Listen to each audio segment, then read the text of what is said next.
Ya, teman-teman, kita akan membahas emiten Atla ya. Ini sesuai dengan anjuran dari teman kita ya. Bagaimana katanya dengan Atla sekarang kondisi LK-nya? Baik, dari profil dulu deh teman-teman. Oh iya, terima kasih teman-teman ya yang senantiasa support di channel ini ya. Baik yang like, yang nge-share, yang telah memberikan subscribe juga terima kasih. Tanpa ada teman-teman, video yang saya berikan tidak akan bermanfaat ya. Terus kepada yang telah memberikan support yang juga terima kasih. Mudah-mudahan support yang teman-teman dikalikan 10 kali lipat dan dikembalikan oleh kepada teman-teman. Yang telah mendoakan saya juga terima kasih. Saya doakan semoga teman-teman dalam keadaan sehat walafiat. Baik teman-teman, untuk Atla ya untuk profilnya masyarakat masih 32,2%. Ini yang dimiliki sebenarnya sama perorangan cenderung lebih mudah sebenarnya teman-teman ya. Beda dengan yang atas nama institusi ya. Biasanya kalau emiten-emiten yang kuasai sama seorangan gampang dijual, gampang dibeli. Sebenarnya sangat mudah sekali teman-teman ya untuk mengangkatnya. Tapi nggak tahu ini kenapa gitu kan. Jadi pertanyaan kenapa gitu kan. Nah perhatikan teman-teman ya, kenapanya begini. Perhatikan untuk 5 bulanan untuk holding komposisinya. Perhatikan, foreign tidak masuk sama sekali teman-teman ya. Cuma 0,03. Ini kebanyakan berarti dikuasain sama lokal teman-teman ya. Itu teman-teman biasanya.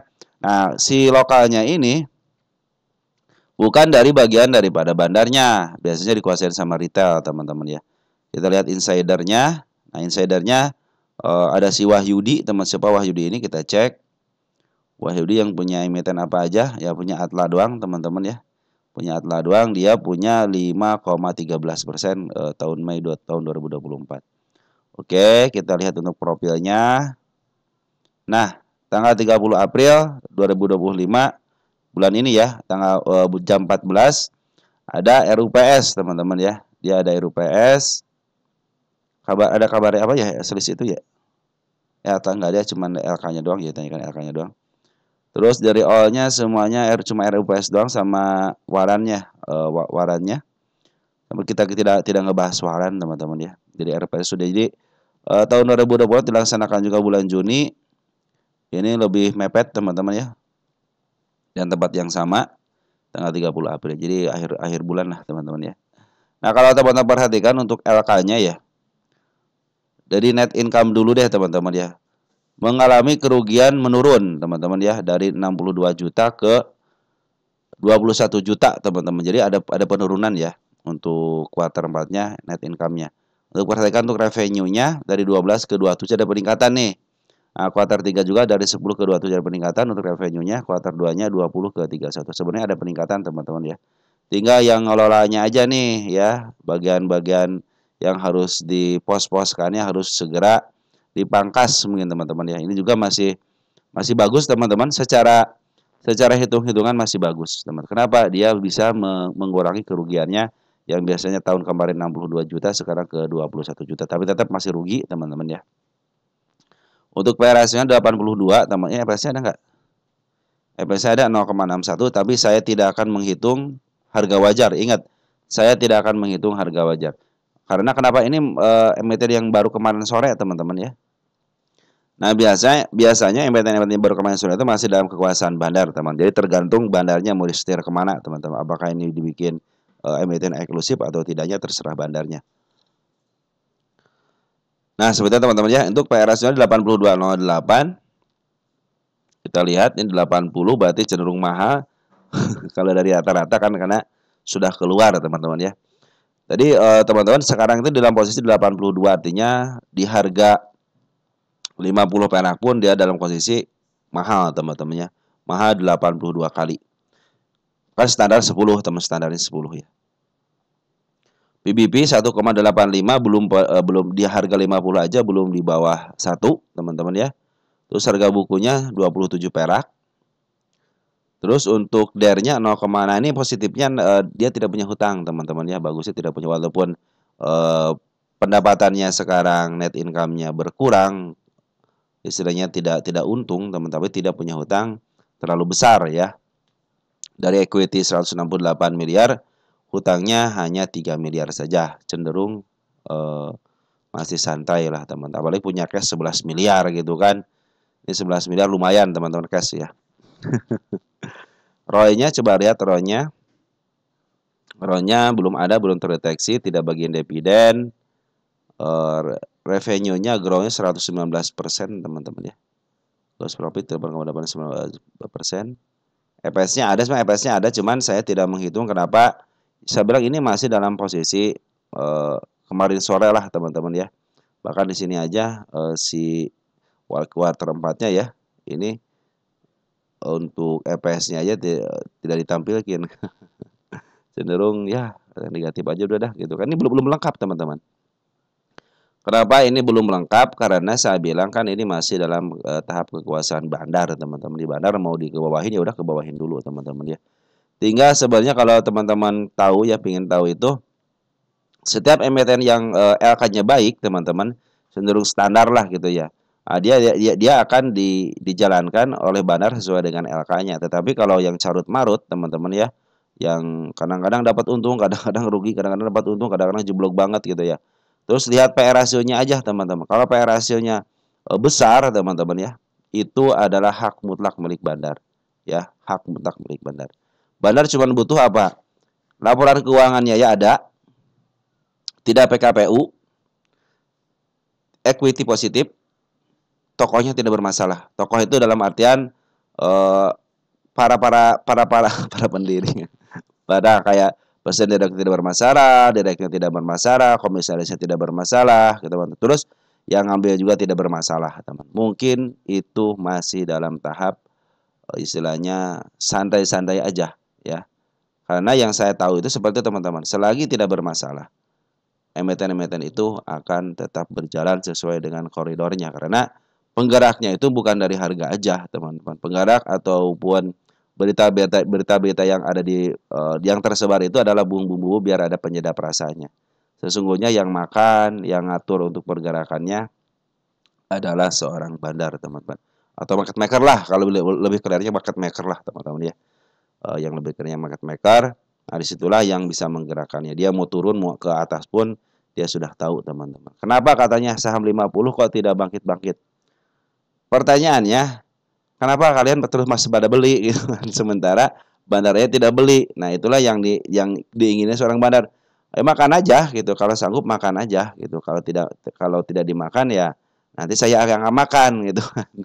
Nah, ini sudah diganjal 1 juta lot, teman-teman ya. 1 juta lot itu nggak mungkin seorang retail mau mengejar 1 juta lot. Kenapa? Retail mah di harga 51 aja cabut lagi.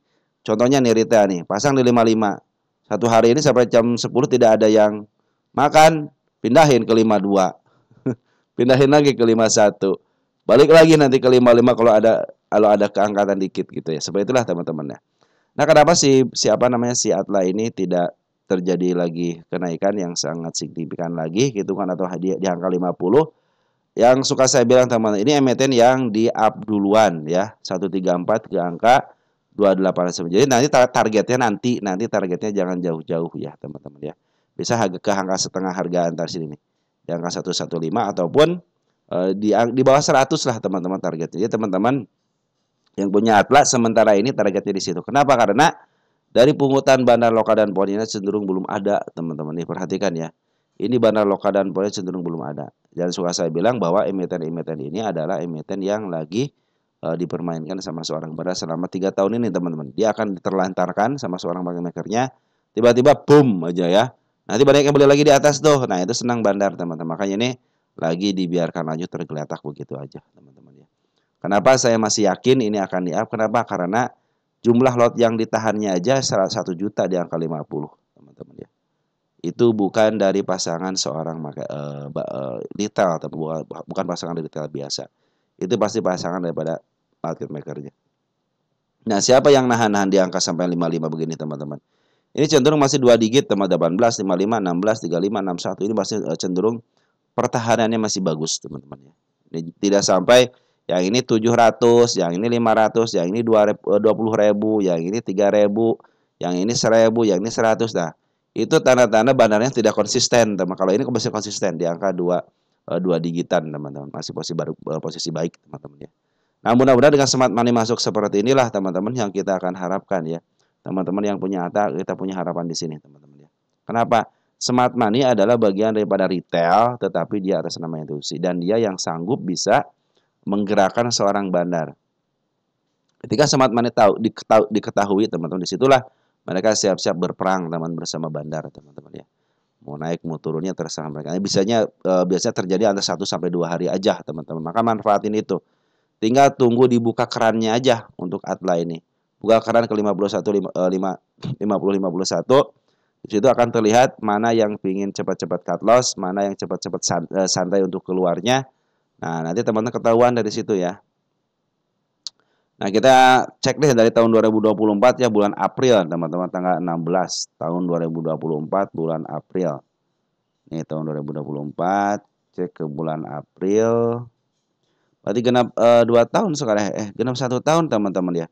Wah, bisa happy birthday, teman-teman ya. Tanggal 16 April nih. Nah, berarti udah genap 1 tahun ya. Si Atla ini. Kita cek untuk all-nya, untuk regulernya, betul ya. Masih dalam kekuasaan teman-teman kita. 3,5 juta lot. Masih dalam kekuasaan teman-teman kita. CC 1,8. AZXC, YP, teman-teman masih punya 2 juta. Tinggal dibuka keran aja siapa yang mau duluan cut loss, teman-teman ya. Mungkin sebagian daripada XL, CC, AZ sama XC adalah bagian dari smart money. Karena sudah terlihat jelas smart money sudah. Cuman ini belum cukup, teman-teman. Untuk 3,5 minimal harus keluar sekitar 3/4-nya, teman-teman. Biasanya bandar harus menguasain sekitar 1/3, teman. 1/3 dari sejumlah. Contohnya ini 20 juta lot ya. Bandar minimal dibagi 3 aja. Minimal segitu, teman-teman. Minimal, teman-teman ya. Biasa harus menguasain itu. Karena yang paling banyak punya barang ya pasti pemilik emitennya gitu kan. Ini SH, teman-teman, yang menjadi way-nya ya. Dan untuk kita diolahkan untuk reguler ternyata SH posisi belum ada di sebelah kiri. Hanya teman-teman kita yang ambil, teman-teman. Di nego ada SA, ada SH, ada SA ya. Di nego aja tidak terlalu besar, teman-teman. Hanya 325 ya. Minimal kalau 3 juta itu ya bagi minimal 1 juta lot lah, teman-teman, dikuasain sama bandarnya. Ya. Nah, kalau kita lihat apakah foreign masih ada ya 0,3, ternyata foreign sudah tidak ada di nego ya. Untuk foreign kita diregulerkan ada enggak? Foreign juga masih foreign KW, teman-teman, juga sedikit, teman. Tidak terlalu besar ya. 186 hanya menguasai 186.000 lot aja, teman-teman ya. Tunggu sebentar. Nah, teman-teman, kalau dari catatan saya, teman-teman, kalau dia net volumenya 186.000, teman-teman ya. Terus kita kalkulasikan untuk foreign ya, kalkulasikan dengan 20 juta lot, teman-teman. Asing hanya mempunyai 0,93% aja di saham Atla ini yang kepemilikan untuk regulernya, teman-teman. Jadi sangat kecil sekali gitu, teman-teman ya, kepemilikan pun. Ini harus ada pengambilan dari seorang bandar lokal, teman-teman ya. Jadi bandar lokasi masih ada barangnya, cuman ya teman-teman tahu sendiri bahwa kepemilikan yang besar itu bukan daripada bandar lokal, tapi adalah bagian dari teman-teman kita. Kecuali kalau si XL ini bisa keluar dengan cepat dengan cara apa? Ya cut loss, teman-teman ya, harus dengan cut loss. Maaf. Teman-teman harus merelakan barang-barang teman-teman itu di Lego gitu kan, di logo di harga murahnya. Di harga 51 atau enggak 50. Nah, biasanya emiten-emiten itu harus membuka keran dulu untuk melihat siapa yang sisanya berapa, nanti siapa yang keluarnya itu ketahuan, teman. Oh, ini orang-orang yang investing, ini orang-orang yang cenderung istilah cuma ikut-ikutan. Nah, yang ikut-ikutan lah teman-teman yang menjadi korban, teman-teman ya. Ketika up tuh pada beli, mau ke arah sekian nih gitu kan. Ternyata zong gitu kan, akhirnya tersangkut tidak mau cut loss karena di cut loss itu adalah bagian daripada strategi, teman-teman. Makanya saya suka bilang kalau saya memperlihatkan kepada teman-teman arah naik, arah turun, arah tengah gitu kan. Nah, teman-teman nanti bisa memperkirakan tanda-tanda kenaikan, tanda-tanda penurunan itu teman-teman mau bagaimana gitu kan.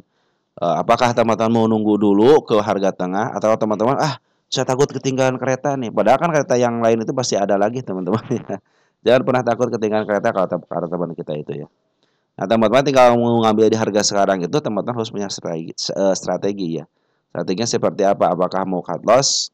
Apakah teman-teman mau membiarkan aja karena sudah tahu penurunan ke arah situ, cuma takut ketinggalan aja? Atau teman-teman, oke, saya ngambil sekarang, nanti besok saya akan appraise teman-teman seperti itu ya.